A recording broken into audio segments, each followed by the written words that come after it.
Tahukah kalian guys, ternyata hewan yang biasa kita jumpai di samping rumah-rumah atau di kebun ini tidak benar-benar memiliki 1.000 kaki yang pernah kita bayangkan selama ini.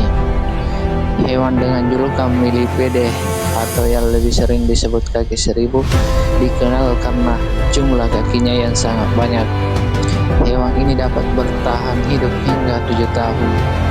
Dan makanan hewan satu ini adalah cacing tanah, siput, dan serangga lainnya.